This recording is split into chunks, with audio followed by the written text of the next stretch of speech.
Hello, everybody. Welcome to a week edition. It's not a week. Don't get me wrong. We do the D-backs inside the game weekly, D-backs weekly. But we're doing an update after. I'm a little bit punch drunk after the Dodgers series because that's what we're here to recap. We're here to recap the Dodgers series, which started on the 28th and ended mercifully last night on the 30th. It was Monday through Wednesday, which saw the D-backs lose 7-4 on Monday night, 9-1 on Tuesday, and they got shut out yesterday. And again, it's not a laughing matter, but Bob, I'm a little bit punch drunk from the whole series, and so we're here to recap the series, talk a little bit about the games, and because we are, we've always said we're not homers. We've got to talk about the good and bad. So with that, let's talk a little bit about the bad series this weekend. What are your thoughts on the series? Well, I don't know what good you're gonna say here, but the 3 games in LA just showed how good that Dodgers team is. They did everything right, and going into the series, I thought that we had a good chance of taking 2 out of 3. We had Gallen and Kelly going at the top of the order, and then Fott. Fott, of course, we know is inconsistent. The thing is, we didn't realize that Gallen was going to have really his worst game of the year, giving up 6 earned runs and 4 home runs, which was huge. And then Kelly was not Kelly. I mean, he's pitching against this Dodgers team who have 2 guys that are really, really hot, and then the supporting cast are really going very well themselves. Zach Gallen is normally pretty effective, and the ball was leaving the yard. It left 4 times, like you mentioned, and in the location of those pitches, there were some of them were not in the best location. Let's face it, but at the same time, some of them were not. Some of the balls that were hit off of Zach Gallen are normally not hit. But he gets strikeouts on some of these on other teams. But back to what you were saying, I mean, the Dodgers, their performance over the last 3 games, and not being a Dodgers fan, not watching any Dodger baseball, and strictly watching D-backs baseball, was very eye-opening. I was very. It brought back to me some of the fundamentals that I would instruct even as a coach, some of the things that I would expect good Major League Baseball teams to do on a regular basis. They were doing those things at the plate. And again, I think that this week that the Dodgers hitting beat the D-backs pitching, and then in many cases the D-backs pitching beats other teams hitting. And so with that being said, I did enjoy at least that element of the series, which is watching another team do some of the little things that make such a big difference. And if the Dodgers aren't an example of what can happen if you do the little things right, and along with some growth and maturity and whatnot, not to say that the D-backs don't have that, but it's very evident to me that the Dodgers are loaded with not only talent, but experienced ball players that understand the role that they play and where they are as a team right now in the season. And they're just starting to play a little bit better each night. But the Merrill Kelly, Zach Gallen and Merrill Kelly, they weren't themselves, but again, they weren't playing just some team that's not doing the little things well either. So exactly. I always say that good pitching always beats good hitting. Well, we didn't have. Let's just call it the way it is. The pitching was terrible, and that's why they got beat. They weren't. Every one of them weren't themselves, and even Fott, who's been very, very good his last couple of outings, went back to the old Fott when he faced, of course, the Dodgers. And right now, let's talk about that. Right now, they got themselves. They're still only a half a game out of a wild card spot. But let's say that they did get in it, and the season ended today, and they were in it. You know who they'd be playing first, don't you? Would it be the Dodgers? Not the Dodgers. I believe I saw it last night, and I thought it was the Brewers. I don't think it was Atlanta. Boy, gonna say that's another team that does things well. And the you know Braves. what? You know what? I hate to say it because we do talk D-backs, but you know what starts tonight? What series starts tonight, right? I think it's the Dodgers and the Braves. The Dodgers and the Braves in LA. Yeah. You know what? I mean, that's a game. If you guys have MLB TV, that is a game to watch because both teams do everything right, I think. But I really think that I, I think the Dodgers have the better team right now. If I were a betting guy, I mean, I think I might put my money on the Dodgers to win that World Series. I mean, they're just really, really good.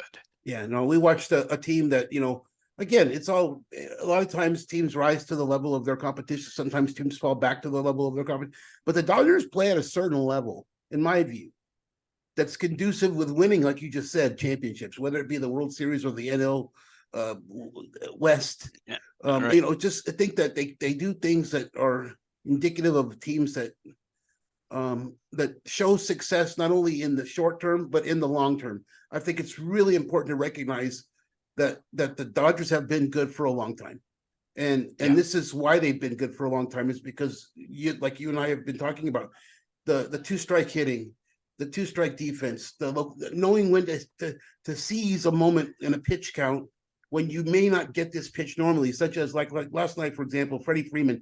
I think that Torey Lovullo said it best. There's a game plan with someone like Freeman batting. Freeman's one of the best hitters I've seen this season. But when he gets a middle-in fastball that's just above the belt line, and he's looking for that pitch, and he's liable to hit it over 450 feet, which he did, I think, last night off a fat.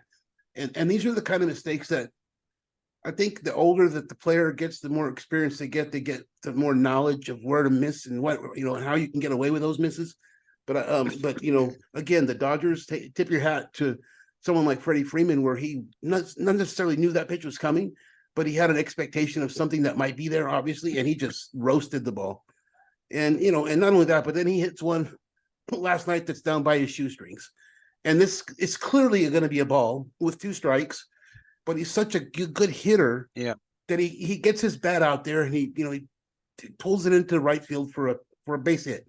And I was just remarking afterwards where that pitch wasn't even supposed to be a strike, and it clearly wasn't a strike, but Freeman is so good at hitting that he was able to get a hit out of it anyway. So what do you do with a guy like that? You tip your hat and hope you get him out. It is what it is. Right. And I'm a little disappointed though in the Diamondbacks hitting. I mean, you had mentioned it before we actually went on the air here today, that Lovullo actually mentioned his hitting coaches after the game yesterday. You did hear it, and what was his little verdict on that one? The soundbite I'm going to leave with is this, and it's quote unquote, we've got to all do better. And it starts with Lovullo. He knows it. And again, that's just a Skip being Skip. He's doing what he's got to do to be. He's the manager, and with that being said, he's disappointed in the Bob. They didn't score any runs last night. They scored one run the game before. I don't care who you're playing. You're not going to win any games. It could be the Reds. It could be anybody. But it was against the Dodgers, and Kershaw was a good pitcher. And I'll tip your hat to the pitching, but at the same time, some of the things that the D-backs weren't doing well, which are illustrated by what the Dodgers are doing well. I contrast. I don't care. I compare and contrast. That's what I do. But those are the things I think that if I was a manager, and I'm not speaking for Torey, which I never would, but I think that he may have been, because we talked about that, Bob. They had been working on their bunting, and and this is at the end of the Cincinnati series, and I'm pleased that they're at least working on those things. But when you don't have any success, and it's so recognizable at the end of a Dodgers series, that the manager is back to the drawing board saying something to the effect that we've all got to do better, and it starts with me. And he did make mention of the hitting coaches, and among others.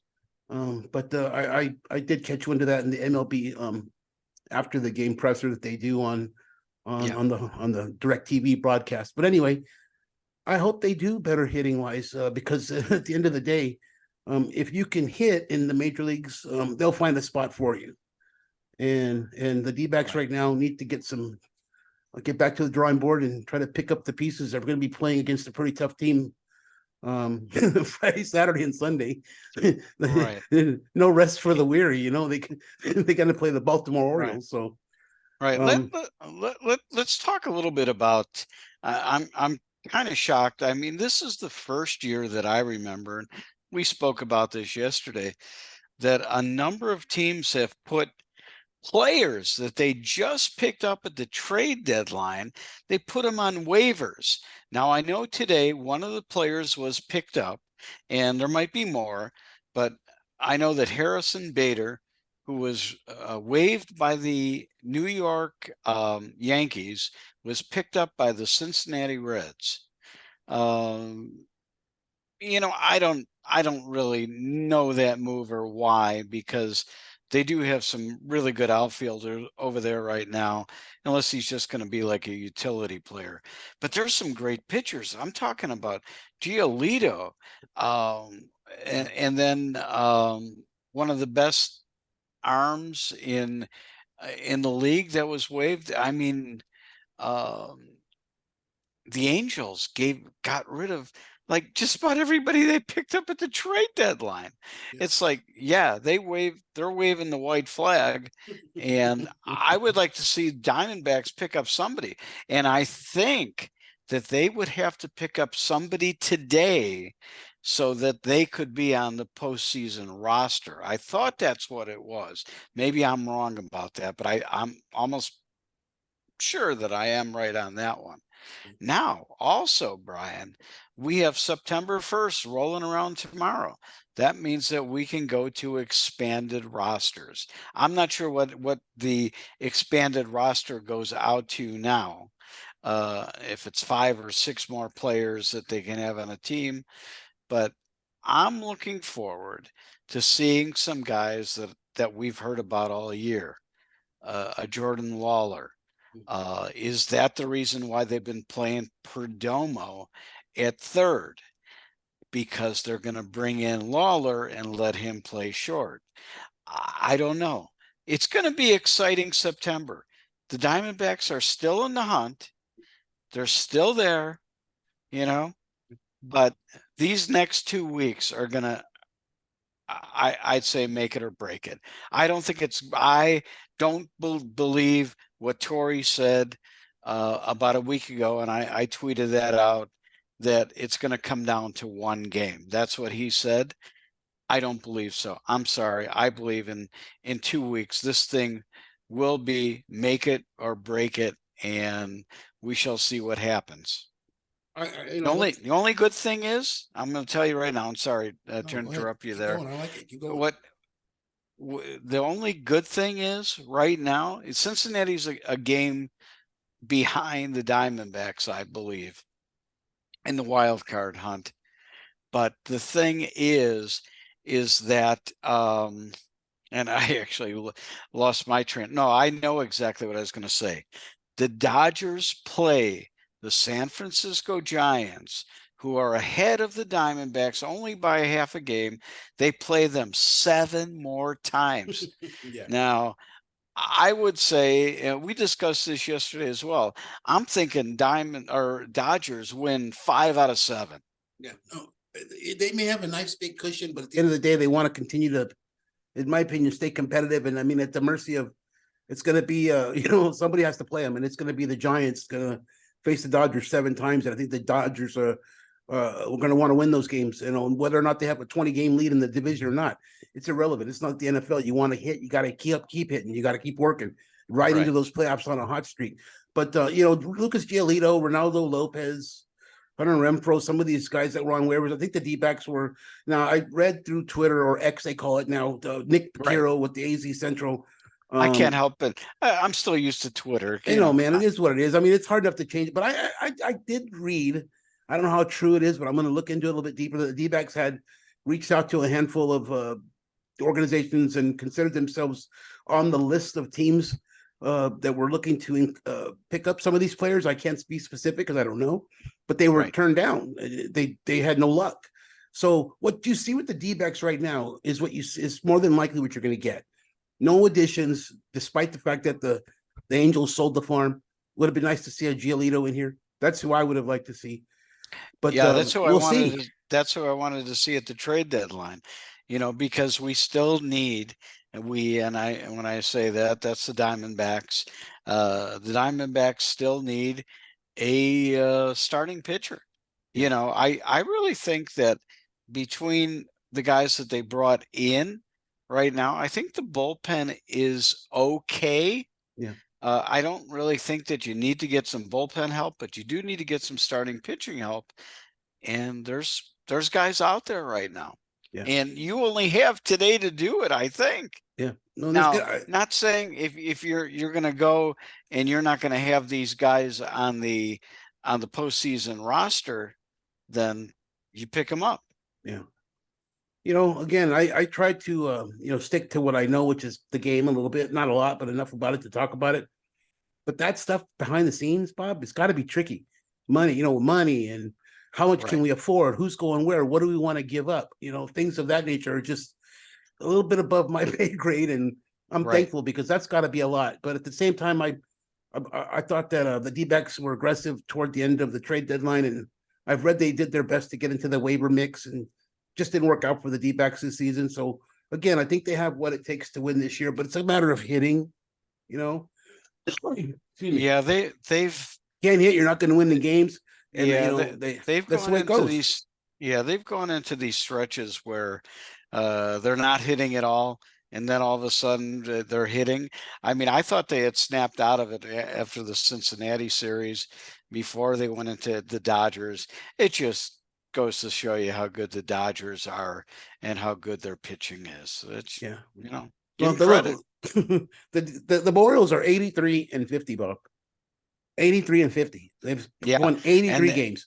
And that's who the Diamondbacks are playing this weekend. Right from one to the other. And I don't anticipate the Orioles coming in here and laying down for anybody. And they're going to, resist with all they have. And, they're going to have this Cole Irvin, who's a lefty facing the D-backs. He's 1-3. He's got 58 strikeouts. But the D-backs are going to start Zach Davies in game one, from what I gathered. Zach's just pretty good. He was pretty good last time. Yes, he was. First game off of injured list. Yep. So let's see what happens. So, right now we need a stopper. I mean, come on. Kelly and Golland didn't do it. Yeah. No, coming off the heels of the Texas Rangers and the Reds, we talked about it on the D-backs Weekly Inside the Game on our Monday podcast.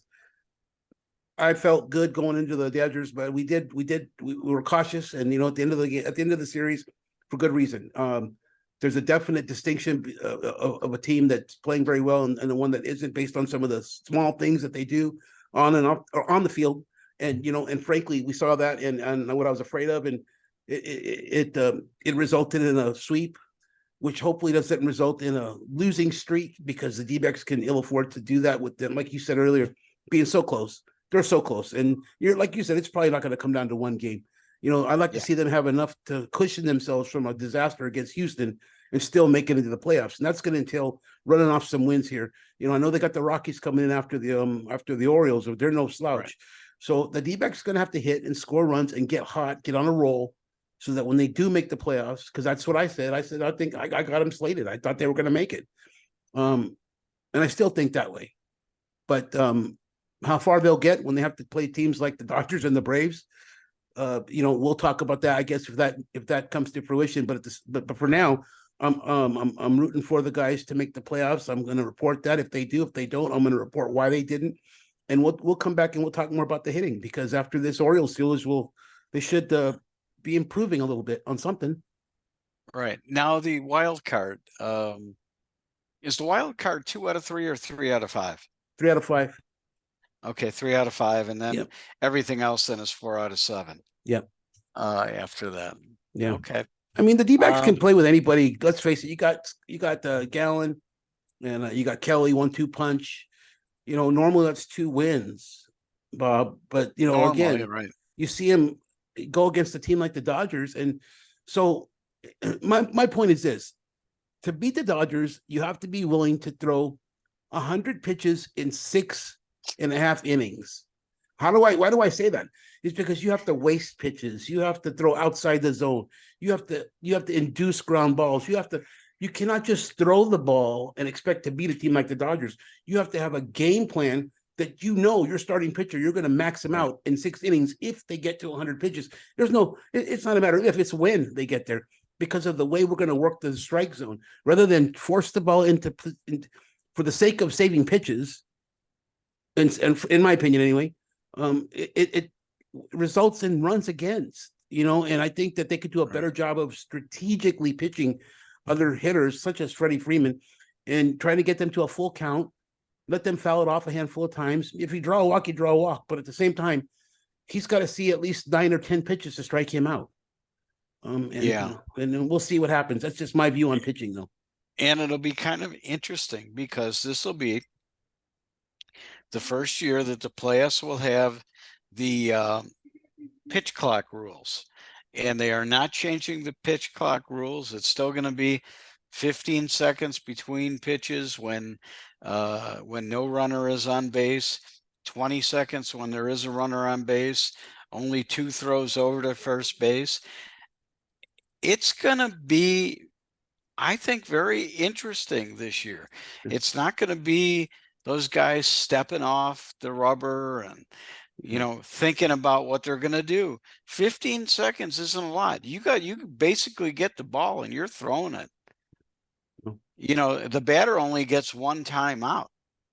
And you get a batter frustrated. I've noticed, been watching a lot of these pitchers and how they've used the time to their advantage to try to, use the mental side of the game to their advantage. And some pitchers will hold it a little bit longer than others.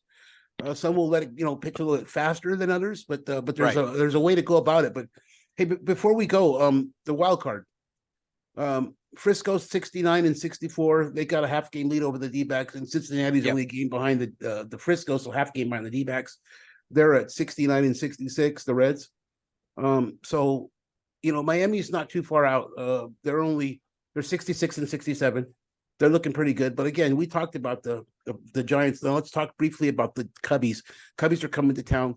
They're in second place at the wild card, and 71 and 62. And I think that with the D-backs not only having them here in Phoenix, but going to Chicago, those are going to be some very critical games that, going into the next D-backs weekly inside the game, we can hit on more about that. That's huge. That's exactly what I'm thinking.